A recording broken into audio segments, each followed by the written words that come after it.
Hello, everyone, and welcome to another episode of the Coach's Approach podcast, where we take an inside look at the coaching world. As always, I'm your host, George Gresco. Today's episode, Coach Carter, is brought to you by Coach's Dry Rub, the all-American rub. Lay it on thick until it sticks. You can get your own bottle at nicktombaskitchen.com. Anthony's Family Restaurant in Eastlake on the corner of 91 and Vine Street, where together is our favorite place to be. Open for dine-in, carry-out, and curbside pickup. Last but not least, G&G Printing. Get your custom apparel printed in 7 to 10 days or less. Dominate your design. Before we get started with the interview, don't forget to follow us on social media, Twitter, Instagram, Facebook, and YouTube. Also, please check out thecoachesapproach.com for everything you need to know about the podcast there. You can also listen to the podcast on both Anchor and Spotify. Today in the Coaches Booth, we travel all the way to the great state of Texas to sit down with Coach Cortney Carter. Coach Carter has played college football at the very highest of levels, and we'll get into that in a little bit. And he's also been a defensive coordinator down in the Dallas, Texas area. But Coach, welcome to the show. Hey, man, how you doing, man? Appreciate you for having me on. Oh, absolutely. I always like reaching out to guys in different states. I've had a few guys on from Florida. You're the first from Texas, I believe, though. Oh, yeah. Oh, okay. Yeah, that's what's up. Yeah. But as I mentioned already, you coach in the Dallas, Texas area. Texas is arguably the biggest high school football state there is. NFL stadiums, for instance, sell out. They sell out NFL stadiums for their high school state championship games. But what can you tell me that it's like coaching in the state of Texas? I think the one thing about it is because most coaches that do coach from Texas, like, have played in Texas. So, it's very strategic. Everybody kind of knows what everybody's doing, It's a lot of passion built up in it as well, too, just because of the week-to-week grind. You can just tell just by a lot of guys, like, schemes and even the way people come out, the way that they prepare, just stretching and everything, it just makes it more intense game to coach out there. But the atmosphere, as far as with the crowds and the stands, man, yeah, it's religion out here, man. It's real big. So, but I mean, of course, like I say, the playoffs, makes the stakes even higher. More people come out, more media, because there's less teams to cover now. So right. Then, of course, all the extra fans and friends and family in the student section. So. Absolutely. It was funny. A few years ago, I flew into San Antonio, Texas. And as I'm flying into San Antonio, there's literally football stadiums everywhere. You see them everywhere. It's kind of cool. Yeah. Everybody, that's one thing about a lot of schools, man. They're going to put some money into the stadium, man. And, sure. just bring that atmosphere for Friday night for the kids, parents, and everything. Absolutely. Coach, you've played college football at the Division I level. You were a defensive back at the University of Oklahoma from 2005 to 2008. You played in 3 bowl games. You've played in a national championship game. How was your college experience playing for the Oklahoma Sooners? One thing I can say, man, it was a tough experience, but that I learned a lot from. It's like you say, all the bowl games and stuff we played in. I mean, just imagine to get in those big bowl games. I mean, on average, we lost maybe like 1 or 2 games a year, if that. So a lot of the grind work, man, and just being around some of the best players in the nation kind of just made me just pick my game up, even practice harder, even help them get better, Off seasons were real tough as well, too. But like just by being up there, I think I soaked in so much information on how to coach football and how to prepare for football just through Venables, the head coach there now. He was my defensive coordinator.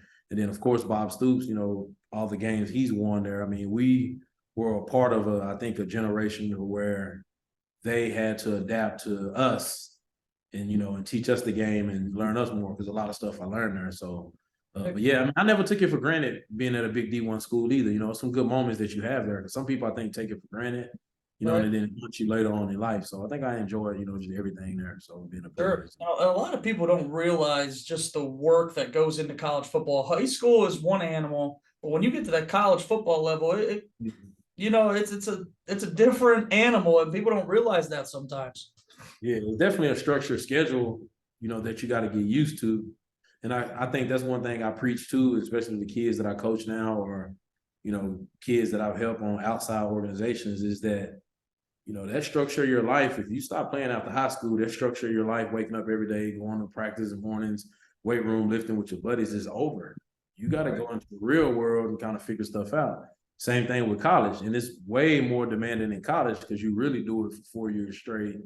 Sure. 4 or 5 years, whatever, straight on a whole nother level, fast paced and everything. And then it's over and you just got to snap back into life and reality and waking up and not having to do that. So, Right. I'll never forget when my playing days ended. I was like, now what? What do I do now? And then that's when I got into coaching myself. So, yeah. but Coach, you're now an author of the book, The Art of Cover Six. The book was published earlier on this year, in I believe the month of May. What made you write a book, and can you tell us a little bit about it and where you can find it if someone would like to purchase it? Oh yeah, definitely. I mean, you can find the book on Amazon, and you can do it on Kindle as well too. But Amazon.com, The Art of Cover Six, it'll come up if you Google it as well. What made me do it, man? I just want to do something different.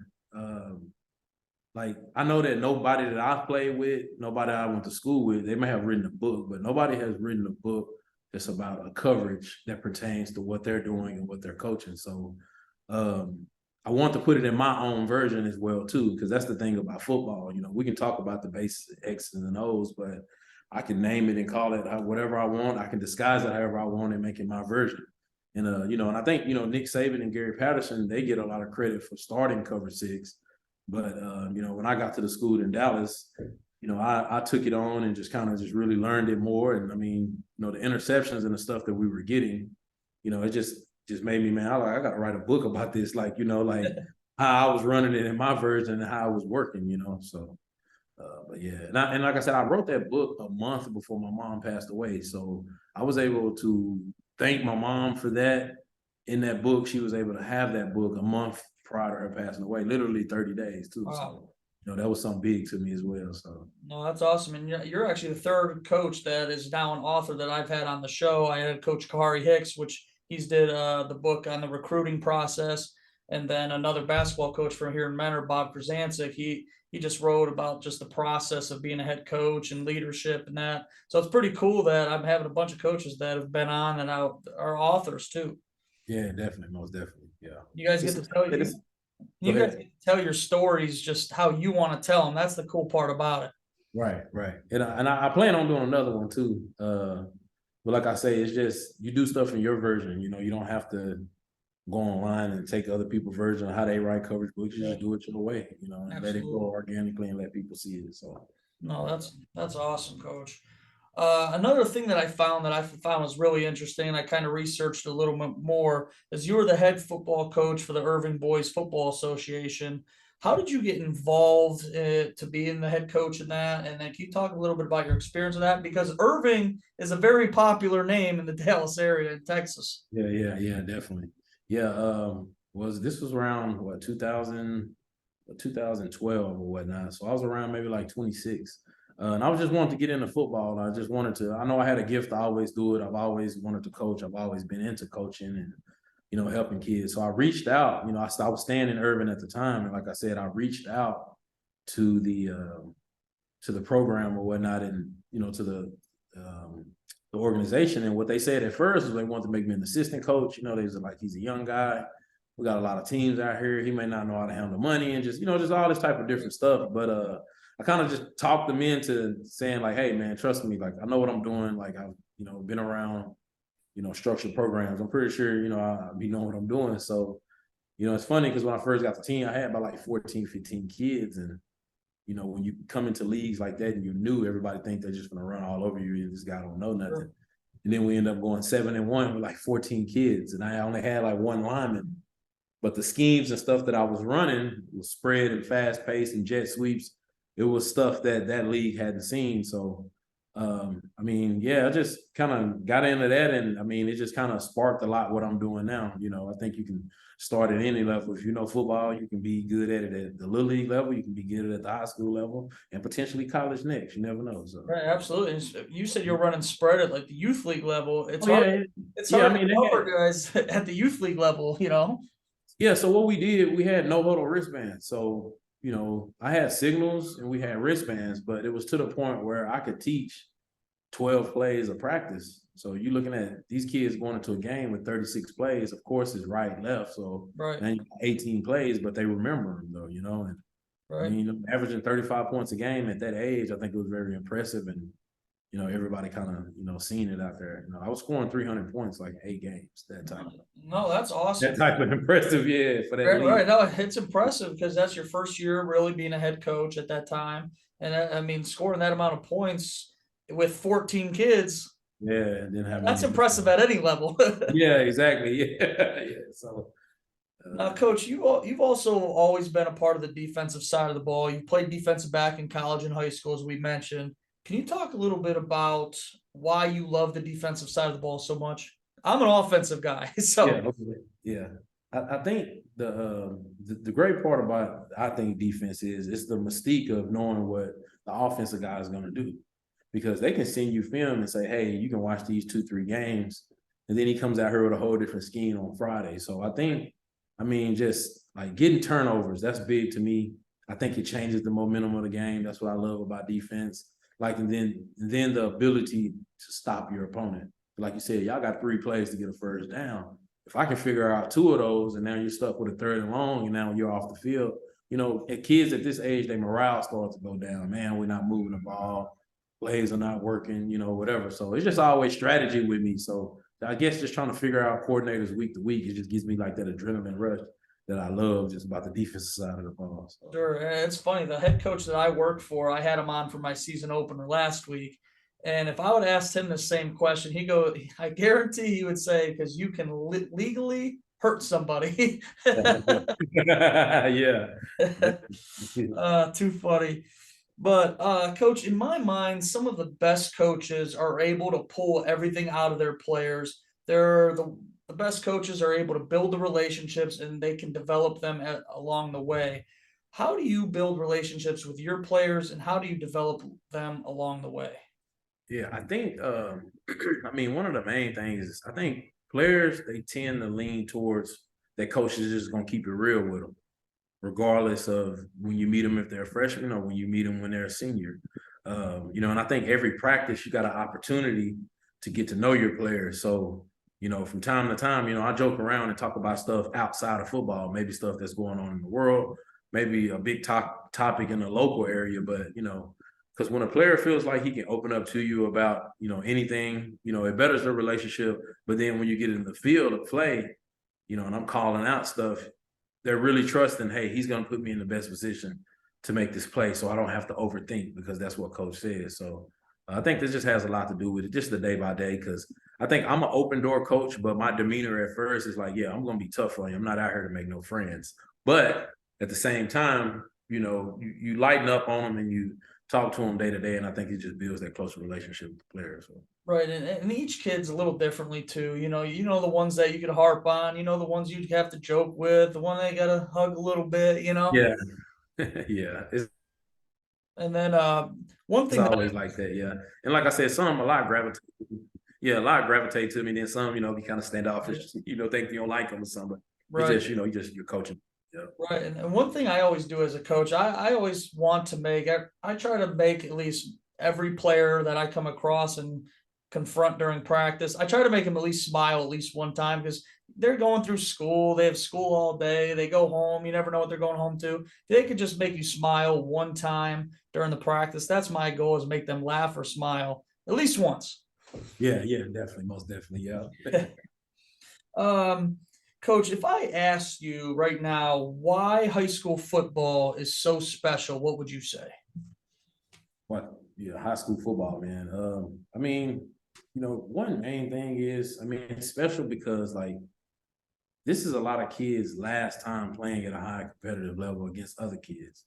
So at that age, from 15 to 17, you'll remember important games, team functions that you had, and most of all, you'll remember like how tough your coach was on you. So, how he was trying to make you a better person. You'll remember those things. So, and I think just that thrill builds up because it builds up with the community and the parents because you've seen the same kid, play little league football, all the way up, and his football career could possibly come to an end if he don't get recruited or he don't go to college, or if he just decides to say, "Hey, I'm done, I'm burnt out," because it happens. So I think it's just a special part of their life because it's that middle part of the life. Little league football is one.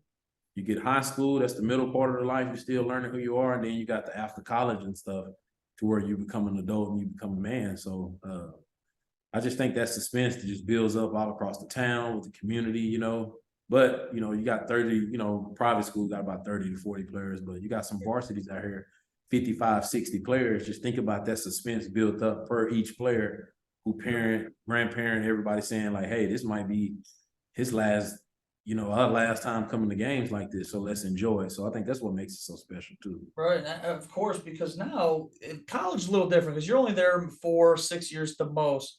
But when you're playing high school football, you've been with those same kids since your age 4 all the way up to 18 years old. And that's what's so different is like the relationships from when you're through high school is so different than a college relationship with your teammates. And it's just something that you can't replicate at the college level that you have at the high school level. Definitely. Yeah. And I think, the good thing now is social media has kept, like your college teammates closer. Yeah. Because when I was at OU, Facebook was definitely big in 2005. Twitter didn't come to like 09, so I was all out of school. But Facebook, You were probably a MySpace guy. yeah, MySpace, yeah, definitely top 8. So it's easier to connect with old players that you play with. But just think about people prior to us. Yeah. Without Facebook, I mean, there's no chance that they can go down their whole roster and find people. I actually are friends with a lot of people that I played with in college. But you're right, that high school bond is a little bit different though. It's Absolutely. And that's a funny thing. You mentioned like Facebook, them not having it way back when. But could you imagine the 2 days way back when where they give you about this much water and they say, if you don't get no water, toughen the hell up. Well, I mean, yeah, you got kids with phones out in two-a-days now too. I mean, oh man, two-a-days was a deep secret back then. You didn't know what was coming up out of camp. You didn't know who was getting hurt. You didn't know nothing. It was real sacred, So that's too funny. But Coach, this next segment is gonna be our fun segment. It's brought to you by Coach's Dry Rub, one of our main sponsors. But this is my favorite segment of the show. It's called Rapid Fire 7, where I will ask you 7 completely random. I haven't even seen them yet, and you are to answer them as fast as possible. All right. Are you ready? I'm ready. All right, here we go. What is your favorite candy bar? Candy bar, Snickers. Snickers. Yeah. Who is better, Hulk Hogan or Ric Flair? Hulk Hogan. What is your favorite holiday? Ooh, it gotta be Christmas. I mean, I think that's the my birthday was just on Thanksgiving, so I'm on Thanksgiving. Okay, man. Happy belated, man. That's what's up. Thank you, appreciate it. When I was 8, 16, 24, and now 30, it's been on Thanksgiving. So it's you're right. Yeah. Every 6. Yeah. Just strange how it lands. Who is your celebrity crush? My wife's gonna get me for this. I mean, I heard she crazy, but I think it's still Halle Berry though. Halle Berry. That's funny. Halle Berry's actually went to a high school about 20 minutes from where I live right now. See what I'm saying? Yeah, so she's from here, so she might be a little crazy. That's Ohio. Yeah. Yeah, for real. If you could eat one food for the rest of your life, what would it be? Oh man, I'm like a Ninja Turtle, man. I'll be on that pizza. That's it. Pizza, yeah. I'm a pizza or burger guy. I can't beat those. Yep. If you had an unlimited amount of money, what would you purchase first? Limited amount of money, what would I purchase first? Yeah, I'll probably just go and get the Lamborghini real quick. Just knock out one. Just one. Just the Lambo. It's either some kind of nice house, nice car. Yeah. And here's the last question. What is one goal you have set for yourself? Ooh, this is gonna be one and the same, low key. So head coach for one, but there's a thing out here. Texas coaches 40 under 40. So I'm 37 right now. I want to be on that list. The coaches to be watching out for. This guy is a wizard with the football type of guy. So that's my goal, really, to be on that Texas coaches under 40 list. 40 under 40 list is what it's called. So. No, that's awesome. I think any coach that says they don't want to be head coach is lying at one point or another. Oh yeah, you got everybody wants to be there at one point or another. Definitely, yeah. Oh, that's funny. That's one of my funny segments that I always do. I like that one. Yeah. But coach, as we start to wrap things up, one question that I always ask every coach that comes on the show is, who is Coach Carter for the listeners and viewers who might not know you? Who is Coach Cortney Carter? And one thing about me, I'm a very outspoken person. And I'm an honest person. I'm a person that, that I believe that, God gave me a gift to coach, but also change lives while I'm coaching. So, I'm a person that, like I said, a lot of things that I live off of is discipline, accountability, and respect. And I like to give people the same thing in return. But I think if you live your life that way, I think it makes you a great person. So I just want to always be looked at, as the person who he always wanted to give back. He always put his all into everything he did. He loved football. He definitely, has a passion for football. So, that's me, man. Just a hard-nosed working guy, man. Never gonna give up. Always grinding, trying to find something new and just elevate, everybody that's around me. So. No, that's awesome. Now, Coach, this is something I'm kind of going off script completely. Okay. You said your mother passed away earlier this year, or maybe last. And if you could talk to her right now, what is something that you would like to say to her? I think I would laugh until I told you, because I took her home the week I took her home, riding home. Quick story: I took her home the week she passed away. I picked her up from the hospital and I took her home. And I told her, I was like, I'm excited for this football season, Mom. I'm finna like really, really get it going. My defense is, going. I'm learning new stuff, and we had a great successful season. And just one of my goals was to be the #1 defense, and we did that. So. If I could just tell her now, and like, Mama, look, I told you I was, what I was about to do. And because I just remember her telling me, like, just keep going, just keep doing what you're doing. I'm very proud of you. So that was like one of the last like full conversations, that we had. But I definitely would just smile at her and tell her like, hey, I did everything that I, told you I was gonna do. Even resigning from this school, I had already talked to her about that. Like I wanted to look for something new. I wanted to possibly become a head coach, and move around. So I just had to live up to what I had already told him. No, that's awesome. And like I did my research before I have every coach on, and I could tell you 100% positivity that she's looking down right now, saying that she's proud and she's smiling, and she's wishing you the best of luck with your coaching career and everything moving forward. So definitely appreciate it. Absolutely. But Coach, I just want to thank you for spending the time with me and coming on. I don't always get guys from Texas on, but I'm trying to branch out in other states. So I thank you so much for, coming on the show and spending some time with me, and we'll definitely stay connected. Hey, no problem, Coach, man. I appreciate you for having me on, man. Like I said, we do it big out here in Texas, man. I appreciate y'all reaching out. But definitely, man, we'll stay in touch. I'll stay in touch with you guys, and, man, we'll stay tapped in again for sure. Absolutely. But once again, Coach, thank you. But, that's going to do it for today's episode of the Coach's Approach podcast. Check out today's episode at thecoachesapproach.com. Coach, once again, I thank you and appreciate your time. But that's going to do it for today's episode. I'm your host, George Gresco, and we'll see you guys later.